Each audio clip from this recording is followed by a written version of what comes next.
ಸಲುವಾಗಿ ಮೊನ್ನೆ ನಡೆದಂಥ ಕಾಂಗ್ರೆಸ್ CLP ಮೀಟಿಂಗು ಮತ್ತು ಇನ್ನೊಂದು ಸರ್ವ ಸದಸ್ಯ ಮೀಟಿಂಗ್ದಲ್ಲಿ ಸನ್ಮಾನ್ಯ DK ಶಿವಕುಮಾರ್ ಅವರು ರಾಜ್ಯದ ಜನತೆಗೆ ಕಾಂಗ್ರೆಸ್ ಪಕ್ಷ ತಪ್ಪು ಒಂದು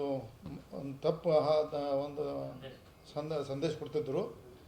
ಆ ಸಂದರ್ಭದಲ್ಲಿ ಸನ್ಮಾನ್ಯ ಸತೀಶ್ ಜಾರಕಿಹೊಳಿ ಅವರು ಮಧ್ಯಪ್ರವೇಶಿಸಿ ತಮ್ಮ ಮೈಕನ್ನು ತಗೊಂಡು ಅದ್ರ ಬಗ್ಗೆ ಅಲ್ಲೇ ಪಕ್ಷದ ವೇದಿಕೆಯಲ್ಲಿ ಹೇಳಿದ್ರಂತ ನಂಗೆ ಮಾಧ್ಯಮದಲ್ಲಿ ನೋಡಿದೆ. ಆದರೂ ಮಾಧ್ಯಮದಲ್ಲಿ ಬಂದಂಥ ಸುದ್ದಿಯನ್ನು ತಿಳಿದೆ. ನನ್ನ ಕಾಂಗ್ರೆಸ್ ಶಾಸಕ ಮಿತ್ರರಲ್ಲಿ ಫೋನ್ ಮುಖಾಂತರ ಸಂಪರ್ಕ ಮಾಡಿ ನಡೆದ ಘಟನೆ ಬಗ್ಗೆ ಕೂಲಂಕಷವಾಗಿ ಚರ್ಚಿಸಿ ಇವತ್ತು ಪತ್ರಿಕಾಗೋಷ್ಠಿ ಕರೆದೇನೆ. ಯಾಕಂದರೆ ಅಲ್ಲಿ ನನ್ನ ಹೆಸರು ಪ್ರಸ್ತಾವ ಆಯಿತು. ಅಲ್ಲಿ ಕಾಂಗ್ರೆಸ್ ಪಕ್ಷದ ಸಭೆಯಲ್ಲಿ ನಾನು ಅವಾಗ 13-18 ನಾನು ಕಾಂಗ್ರೆಸ್ ಪಕ್ಷ ಶಾಸಕರಿದ್ದಾಗ ಸನ್ಮಾನ್ಯ ಪರಮೇಶ್ವರು ಕಾಂಗ್ರೆಸ್ ಪಕ್ಷದ ಅಧ್ಯಕ್ಷರಿದ್ದರು. ರಾಜ್ಯದ ಮುಖ್ಯಮಂತ್ರಿಯಾಗಿ ಸಿದ್ದರಾಮಯ್ಯ ಅವರಿದ್ದರು. ಆ ಸಂದರ್ಭದಲ್ಲಿ ಬೆಳಗಾವಿ ಜಿಲ್ಲೆಯ ಕಾಂಗ್ರೆಸ್ ಪಕ್ಷದ ಕಚೇರಿ ಕಟ್ಟಡಕ್ಕೋಸ್ಕರ ಒಂದು DK ಶಿವಕುಮಾರ್ ಅವರು ವೇದಿಕೆ ಮುಖಾಂತರ ದಿಲ್ಲಿಯ ನಾಯಕರು ಮತ್ತು ಕಾಂಗ್ರೆಸ್ ಪಕ್ಷದ ಎಲ್ಲ ಕಾಂಗ್ರೆಸ್ ಶಾಸಕರು ಮತ್ತು ಅಲ್ಲಿ ಮುಖಂಡರ ಮುಂದೆ ಈ ಕಟ್ಟಡ ಆಗಲಿಕ್ಕೆ ಶ್ರೀಮತಿ ಲಕ್ಷ್ಮೀ ಹೆಬ್ಬಾಳ್ಕರ್ ಕಾರಣ ಅಂತ ಒಂದು ಸಂದರ್ಭದಲ್ಲಿ ಪದೇ ಹೇಳ್ತಿದ್ದ. ನನಗೆ ಮಾಹಿತಿ ಪ್ರಕಾರ ಮೊದಲು ಸರ್ವ ಸದಸ್ಯ ಸಭೆಯಲ್ಲಿ ಹೇಳಿದ್ರು ಸತೀಶ್ ಜಾರಕಿಹೊಳಿ ಗಪ್ ಕೂತರು. ಅವತ್ತು ಏನು ಚರ್ಚೆ ಗಪ್ ಕೂತು ಹಾಳಾಗಿ ಹೋಗಿ ಗಪ್ ಕೂತರು.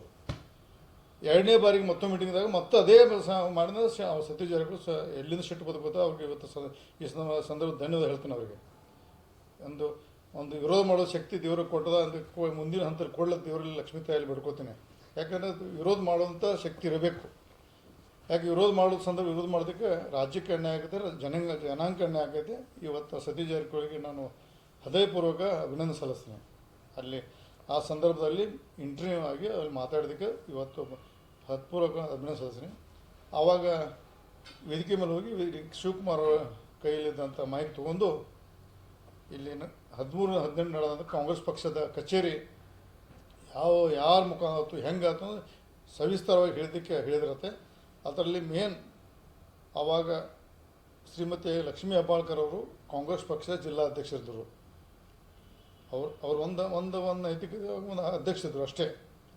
ಆರ ಕಟ್ಟಡ ನಿರ್ಮಾಣ ಮಾಡಲಿಕ್ಕೆ ಸನ್ಮಾನ್ಯ ಪರಮೇಶ್ವರ್ ಅವರು, ಮುಖ್ಯಮಂತ್ರಿಯವರು ಸಿದ್ದರಾಮಯ್ಯ ಅವರು, ಆವಾಗಿನ ಲೋಕೋಪಯೋಗಿ ಸಚಿವರಾದ ಮಹದೇವಪ್ಪ, ಇಡೀ ರಾಜ್ಯದ ಒಂದು ನಿರ್ವಹಣಾ ಸಮಿತಿ ಅಂದರೆ ಕಟ್ಟಡ ನಿರ್ಮಾಣ ಸಮಿತಿ ಅಧ್ಯಕ್ಷ ಮಾಡಿರೋರು.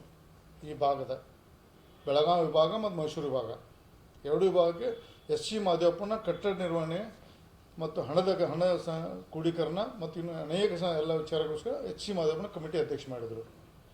ಆವಾಗ ನಾನು MLA ಇದ್ದೆ. ನಮ್ಮದೊಂದು ಗ್ರೂಪ್ ಆಗಿ ಒಂದು ಲಕ್ಷ್ಮೀ ಹೆಬ್ಬಾಳ್ಕರು ನಮ್ಮ ಟೀಮ್ ಆಗಿಕೊಂಡು ಕೆಲಸ ಮಾಡಿದ್ದು ಪಕ್ಷದ. ನಾನು ಮಂತ್ರಿ ಇರಲಿಲ್ಲ, ಸತೀಶ್ ಜಾರಕಿಹೊಳಿ ಮಂತ್ರಿ ಇದ್ರು ಅವರು. ಆವಾಗ ನಾವು ಭಾಳಸಂದ ನಾನು ಚಿಕ್ಕವನದ ಕಾಂಗ್ರೆಸ್ ಪಕ್ಷದ ಒಂದು ನಿಷ್ಠಾವಂತ ಕಾರ್ಯಕರ್ತೆಯಾಗಿ ಕೆಲಸ ಮಾಡಿ ಶಾಸಕನಾಗಿ ಆ ಸಂದರ್ಭದಲ್ಲಿ ಬಹುಶಃ 4ನೇ ಬಾರಿ ಶಾಸಕ 5ನೇ ಬಾರಿ ಶಾಸಕ ಇದ್ದೆ. ಬಹುಶಃ 5ನೇ ಬಾರಿ ಶಾಸಕ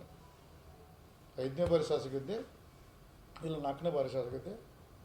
ನಾನು ಒಂದು ಸ್ಪಿರಿಟ್ ಕಾಂಗ್ರೆಸ್ ಪಕ್ಷದ ಗೌರವದಿಂದ ಅಭಿಮಾನದಿಂದ ಅದರಲ್ಲಿ ಸಕ್ರಿಯವಾಗಿ ಪಾಲ್ಗೊಂಡು ಎಲ್ಲ ನಾನು ಅಲ್ಲಿ ಈ ಜಾಗ ಬೆಳಗಾವದಲ್ಲಿ RTO ಸರ್ಕಲ್ ಜಾಗದಂಥ ಜಾಗ ಅಲ್ಲಿ ಶಂಕರಾನಂದ ಸಾಹೇಬರ ಹೆಸರಲ್ಲೇ ಇದ್ದಂಥ ಭಾಳಷ್ಟು ಕಾಂಪ್ಲಿಕೇಟ್ ಇತ್ತು. ಅದು ಶಂಕರಾನಂದ ಸಾಹೇಬ್ರ ಹೆಸರಲ್ಲೇ ಆ ಜಾಗ ಇತ್ತು. ಶಂಕರಾನಂದ ಸಾಹೇಬರಿಗೆ ಅವರ ಸುಪುತ್ರಗಳಿಗೆ ನಾನು ಕನ್ವಿನ್ಸ್ ಮಾಡಿ ಇದು ಖಾಲಿ ಬಿದ್ದಿದೆ, ಕಾಂಗ್ರೆಸ್ ಪಕ್ಷ ನೀವು ನಿಮ್ಮ ತಂದೆಯವರು ಶಂಕರಾನಂದ ಸಾಹೇಬರು ಅವ್ರು ತಿರ್ಕೊಂಡಿದ್ರು. ನಿಮ್ಮ ತಂದೆಯವರು ಕಾಂಗ್ರೆಸ್ ಪಕ್ಷದ ಭಾಳಷ್ಟು ದೊಡ್ಡ ಲೀಡರಾಗಿ ಕಾಂಗ್ರೆಸ್ ಪಕ್ಷ ಸೇವೆ ಮಾಡಿದ್ದಾರೆ. ನಾನು ಶಾಸಕ, ಒಬ್ಬ ದಲಿತ ಸಮಾಜ ಇಬ್ಬರು ಬರೋದ್ರಿಂದ ಒಂದು ಕಾಂಗ್ರೆಸ್ ಪಕ್ಷಕ್ಕೆ ಒಂದು ಕಟ್ಟಡ ಆಗುತ್ತೆ. ದಯವಿಟ್ಟು ಇದರಲ್ಲಿ ಕೋರ್ಟ್ ಗೀಟ್ ಹೋಗಬೇಡ್ರಿ, ದಯವಿಟ್ಟು ಬಿಟ್ಟು ಕೊಡೋದು ಕನ್ವಿನ್ಸ್ ಮಾಡಿ ನಾನು ಶಂಕರಾನಂದವರು ಓಂ ಪ್ರಕಾಶ್ ಇದ್ರು. ಅವಾಗ ಅವರು ಓಂ ಪ್ರಕಾಶ್ ಮತ್ತು ಇನ್ನು ಮತ್ತೊಬ್ಬ ಸುಪುತ್ರ ಮುಂಬೈ ಇರ್ತಾರೆ, ಅವ್ರಿಗಿಬ್ಬರು ಕನ್ವಿನ್ಸ್ ಮಾಡಿ ಆ ಜಾಗ ಬಿಟ್ಟು ಕೊಡಿಸಿ ಆಮೇಲೆ ಕ್ಯಾಬಿನೆಟ್ ತಂದು ಅದನ್ನು ಭಾಳ ಕಷ್ಟಪಟ್ಟು ಕ್ಯಾಬಿನೆಟ್ ತಂದು ಆವಾಗ ಕ್ಯಾಬಿನೆಟ್ ಮುಖಾಂತರ ಈ RTO ಸರ್ಕಲ್ ಇದ್ದಂಥ ಕಾಂಗ್ರೆಸ್ ಪಕ್ಷಕ್ಕೆ ಭವ್ಯವಾದ ಆಫೀಸ್ ಇದ್ದ ಜಾಗದಲ್ಲಿ ಆ ಜಾಗವನ್ನು ಸಂಕ್ಷೇಮ ಕೊಟ್ಟರು. ಆದರೆ ಆ್ಯಕ್ಚುಲಿ ಫ್ರೀಯಾಗಿ ಕೊಡ್ಬೋದಿತ್ತು. ಆದರೆ 52 ಲಕ್ಷ 54 ಲಕ್ಷ ಮಾಡಿ ಮುಂದೆ ಆಮೇಲೆ ಒಂದು ರಿಕ್ವೆಸ್ಟ್ ಮಾಡಿ ನಾವು ಭಾಳ ಅಮೌಂಟ್ ಜಾಸ್ತಿ ಕಡಿಮೆ ಮಾಡೋಕ್ಕೆ ಪ್ರಯತ್ನ ಮಾಡೋದು. ಆವಾಗ ಅಂದ್ರೆ ಈಗ ಆಗಿಬಿಟ್ಟದೆ ಮತ್ತು ಮಾಡಿ ಕಾಂಗ್ರೆಸ್ ಪಕ್ಷಕ್ಕೆ ಮತ್ತು ಸರಿ ಹೋಗೋದಿಲ್ಲ, ಹಾಗೆ ತುಂಬಿಡುವ ರಮೇಶ ಅಂತಂತ ಪರಮೇಶ್ವರರು ಮತ್ತು ಇನ್ನು ಕನ್ವಿನ್ಸ್ ಮಾಡಿದಾಗ ನಾವು ಒಂದೇ ಹಂತದಲ್ಲಿ 54 ಲಕ್ಷ ಭಾಳ ಆಕತಿ. ಅದನ್ನು 2 ಪಾರ್ಟ್ ಮಾಡಿಕೊಟ್ರು, 27 ಲಕ್ಷ 2 ಪಾರ್ಟ್ ಮುಖಾಂತರ ಮತ್ತು ಆದೇಶ ಮಾಡಿ 2,000 ತುಂಬಿ ನಾವು ಒಂದು ಫಸ್ಟ್ ಕಂತು ತುಂಬಿ 20 ಲಕ್ಷ ತುಂಬಿದ ತಕ್ಷಣ ಬೆಳಗಾವಿ ಕಾರ್ಪೊರೇಷನ್ ಖರೀದಿ ಕೊಡಬೇಕು ಅಂತ ಆರ್ಡ್ರ್ ಮಾಡಿದ್ರು. ನಾನೇ ಸ್ವತಃ ತಿರುಗಾಡಿ ಎಲ್ಲ ಆಫೀಸ್ ಮಾಡಿ ಮಾಡಿದೆ. 27 ಲಕ್ಷ ರೂಪಾಯಿ ನಾನು ತುಂಬಿದೆ, ಖರೀದಿ ಮಾಡಿಸಿದೆ. ನೀವು ಸ್ವಂತ 27 ಲಕ್ಷ ನಾನು ದಿಲ್ಲಿಯಲ್ಲಿದ್ದೆ, ಒಬ್ಬರ ಮುಖಾಂತರ ತುಂಬಿಸಿ ಆಮೇಲೆ ಅವ್ರು ನನಗೆ ಕೊಟ್ಟೆ. ಅದನ್ನು ಕೆಲವು ಒಬ್ಬರು ಹೆಸರು ಹಾಕಿ ಬರೋದು ಅದು ಕೊಟ್ಟು ತುಂಬಿಸಿದೆ. ಆಮೇಲೆ ಸಂದರ್ಭ ಖರೀದಾದ ನಂತರ ಭಾಳಷ್ಟು ಅದು ಹೆಣ್ಣುಗುಂಬಿತ್ತು, ಅದು ಬಿಲ್ಡಿಂಗ್ ಆಗಲಿಲ್ಲ. ಆಮೇಲೆ ಮುಂದಿನ ಹಂತದಲ್ಲಿ ನಾ ಮಂತ್ರಿ ಆದ ನಂತರ ಬೆಳಗಾವಿ ಜಿಲ್ಲಾ ಉಸ್ತುವಾರಿ ಆದ ನಂತರ ಮೊದಲು 1 ಕೋಟಿ ರೂಪಾಯಿ ಕೊಟ್ಟೆ ನಾನು. ಒಟ್ಟೆ 1,20,00,000 ರೂಪಾಯಿ ಕೊಟ್ಟೆ ನಾನು ಖರೀದಿಗೆ ಮತ್ತು ಒಂದು ಕಟ್ಟಡ ನಿರ್ಮಾಣ. ಆಮೇಲೆ ಭಾಳಷ್ಟು ಗೋಲ್ಮಾಲ್ ಆಗಿದೆ ಅದರಲ್ಲಿ. ಅದು ಯಾರು ಮಾಡಿದತ್ತು ನಾನು ಆಫೀಸರ್ಗಳ ಬಗ್ಗೆ ಹೇಳ್ತೀನಿ. ನಾನು ಅದರಲ್ಲಿ ತೊಗೊಂಡು ಈಗಿನ ನಾವು ಕಟ್ಟಿದ ಇದು ತಟ್ಕೊಳ್ಳೋಂಥ ಜನ ಅದರ ದುಡ್ಡು ತೊಗೊಂಡು ಎಲ್ಲ ತಿಂದು ಗೋಲ್ಮಾಲ್ ಮಾಡಿದ್ದಾರೆ ಭಾಳಷ್ಟು. ಅದನ್ನು ಬೇಕಾದ್ರೆ ನಾನು ಆಮೇಲೆ ಮುಂದಿಂದ ಹೇಳ್ತೀನಿ ಯಾರು ಹೇಳೋದು. ಅದು ಒಂದು ಕಾಂಗ್ರೆಸ್ ಪಕ್ಷದ ಆಯಿತು. ಅದನ್ನು ನಾ ಮಾಡಿದಂಥ ಇವತ್ತು ಲಕ್ಷ್ಮೀ ಹೆಬ್ಬಾಳ್ಕರ್ ಇದು ತಟ್ತಾರೆ, ತಪ್ಪು. ಕಾಂಗ್ರೆಸ್ ಪಕ್ಷದ ಪ್ರತಿಯೊಬ್ಬ ನಾನು ಅದನ್ನೊಬ್ಬ ಅದರ ಎಲ್ಲ ಶಾಸಕರ ಅವಾಗ ಯಾರೇ ಶಾಸಕರು ಎಲ್ಲ ಶಾಸಕರು 20-25 ಲಕ್ಷ ಎಲ್ಲ ಕೊಟ್ಟು ಕಟ್ಟಿದ್ದಾರೆ. ಲಕ್ಷ್ಮೀ ಹೆಬ್ಬಾಳ್ಕರ್ ಎಷ್ಟು ಕೊಟ್ಟರೆ ಗೊತ್ತಿಲ್ಲ, ಅವ್ರು ಏನು ಹೇಳ್ತಾರೆ ಗೊತ್ತಿಲ್ಲ. ಅದನ್ನು ಇವತ್ತು ಅದನ್ನು ಆ ಕಟ್ಟಡ ನಿರ್ಮಾಣ ಆಗಿದ್ದಕ್ಕೆ ಇವತ್ತು ಸುಳ್ಳು ಪ್ರಚಾರ ಮಾಡಿ DK ಶಿವಕುಮಾರ್ ಅವರು ರಾಜ್ಯ ಜನತೆಗೆ ಕಾಂಗ್ರೆಸ್ ಪಕ್ಷಕ್ಕೆ ಮತ್ತು ರಾಜ್ಯ ಸುಳ್ಳು ಹೇಳ್ತಾರೆ.